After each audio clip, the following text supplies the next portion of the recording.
What do you want to do? Sports? Yeah, sports. Sports? Sports has been kind of up and down. A lot of crazy things in the NFL. That's all I know. Do we want to talk about that? I don't know. So we'll save the NFL stuff for last, but we'll talk about positive stuff. Baseball's coming to a close. Yeah. We're making our playoff push right now. The Rays aren't gonna make it in this year. We dug ourselves in too much of a hole, and it's just really hard to get out of it. So looking really forward to October this year. There's a lot of like teams that don't usually make it to October, and they're in it this year. So it's really cool to see them in it. Like the Royals. Like the Royals haven't been in it since they won the World Series back in 2001. So it's really cool to see them in it. And then the Pittsburgh Pirates, this is their second year in a row. The Dodgers. So like a lot of these younger teams are making it in now. So I'm really excited to see them in it. You got some basketball news, don't you? I mean, I know we're about 30 days from tip. Oh yeah. Yeah. What you got? Since we haven't talked basketball since the finals. Embrace the elephant in the room. What happened in July? Just briefly. I mean, obviously it's the internet. They all know what happened. Yeah. But give them your opinion on what happened. Pretty much. You see this shirt? Pretty much. LeBron James. If you know, of course, even if you don't watch basketball, you hear his name pretty much everywhere. He made his decision to pretty much just go back to his home team, the Cleveland Cavaliers, and team up with Kyrie Irving, and they also acquired Kevin Love. And they also acquired Mike Miller, and pretty much just rebuilding. And I can say that a lot of teams right now with getting the rosters and getting new players it's pretty much just in a good way. It's in a good way because it's pretty much hectic, and I feel like the Miami Heat, that we got Shabazz Napier, and we also got Luol Deng, Josh McRoberts. We even got Danny Granger, and also for the Pacers, they got rid of pretty Stevenson. much Stevenson. So Ooh, August 1st, we'll live in infamy with Pacer fans. I'll talk about that for you. But my boy, PG, broke his leg. And So we don't know what's gonna happen with PG. There's multiple doctors saying that he can come back for the playoffs if we make a playoff run. There's doctors saying that he just shouldn't play at all this season and then come back next season fully healthy. I just got a notification the other day that said that he's able to lift weights now, put pressure pressure on the leg now, and actually lift weights. So he's actually starting to go into the rehab process. We're almost 2 months after it, so we're getting to that point in time where the bone's healing now, and it's starting to morph back together. So he's able to put a little bit of pressure and start doing some minimal weightlifting now. So get well PG.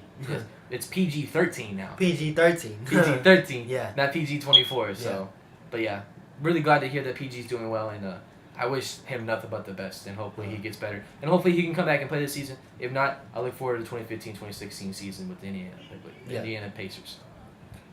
The FIBA, USA acquiring... Wax that ass. USA acquiring the gold medal.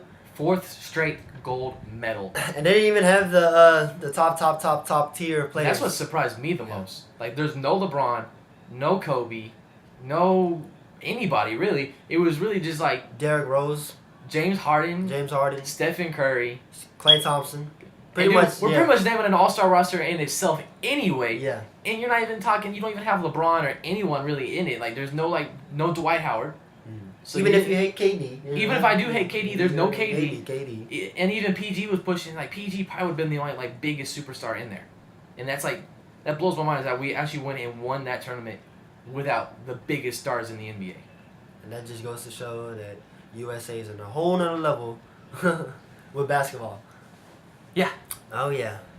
That, man, it's crazy. Because that dates back, we won this year FIBA, won the last Olympics, won the FIBA before the last Olympics, and won the Olympics before that. That's dominance. That's dominance. USA, baby. Team USA. That's it.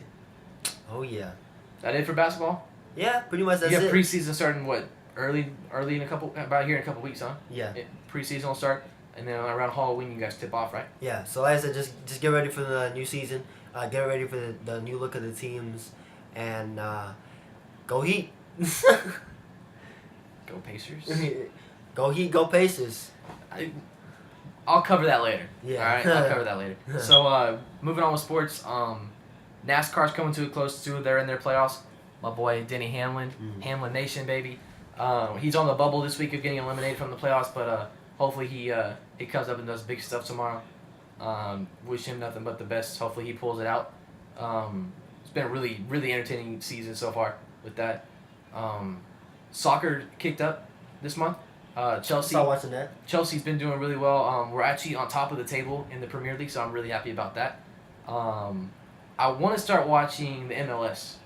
I want to start watching them. I know a lot of people don't like the MLS, especially the European people don't like the MLS, but a lot of our target audience right now is U.S. people, so go MLS. I'm going to try to hop onto some sort of bandwagon and go for it. Yeah. I don't know if it's going to be the Dynamo. I don't know who it's going to be right now, but I want to start looking into like MLS stuff. I'm gonna start watching soccer a lot. Saturdays, Oh, Premier yeah. League. Premier League's all day Saturday on NBC. So if you want to really like see, and they say that's the best soccer in the world. So definitely, if you really want to like start learning how to learning soccer and learning the sport, definitely Premier League on Saturdays. All right, So. I'm gonna go check that out. And then let's move on to the point of the show where Nathan gets quiet.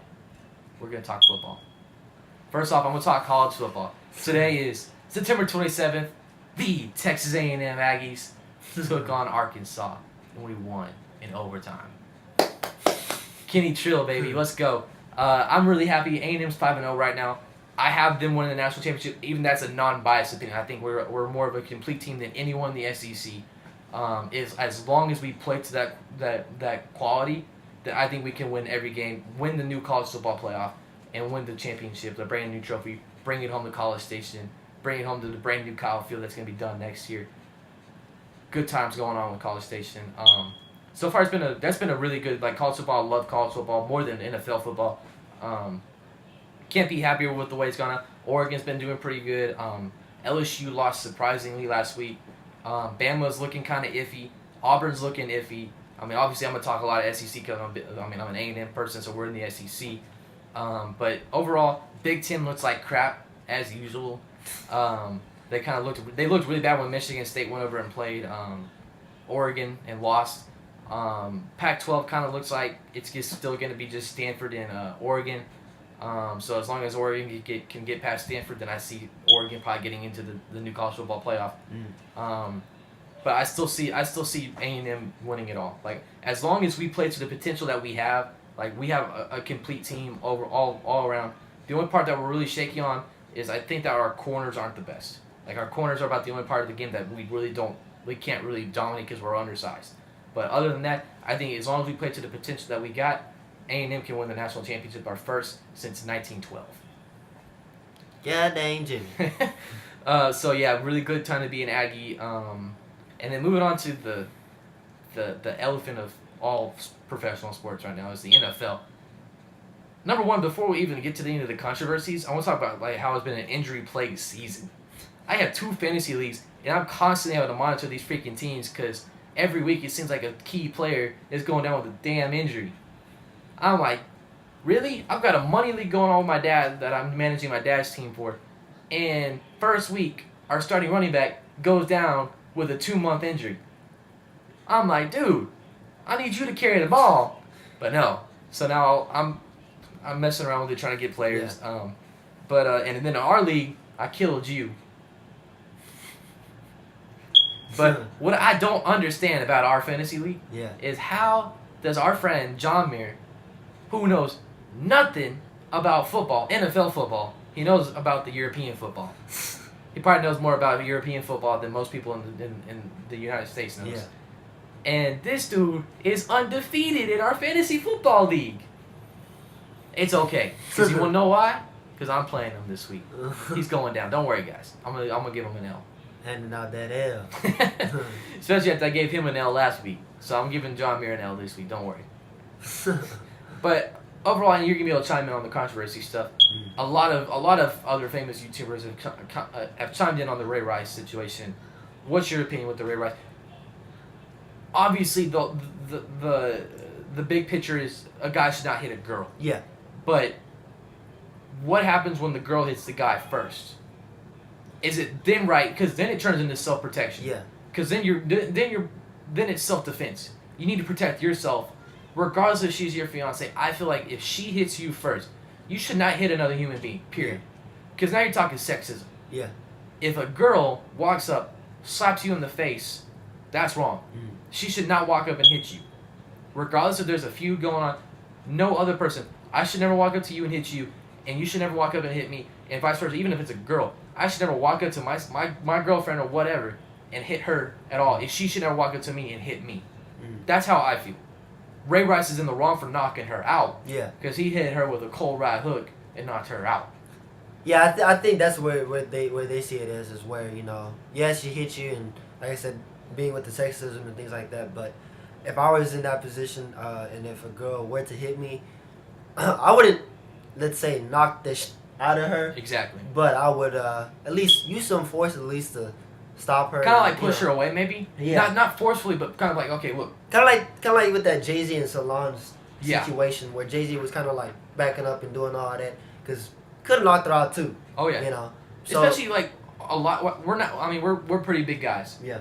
So if I hit a girl that's definitely smaller than me, and I hit her with a right hook and I connect, they're gonna hit the ground.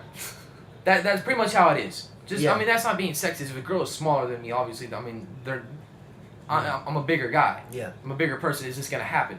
So guys need to show restraint if they're in that situation and like, look, hey, push her away. Don't hit her. Just like, hey, whoa, calm down, back up. Assess the situation. If you need to split. Let her go her way. You go your way, and be done with it. That's how I feel. Don't take the lights out of her. Don't do that. And Ray Rice did. Ray Rice knocked her out. She hit the ground. I seen it. I was like, man.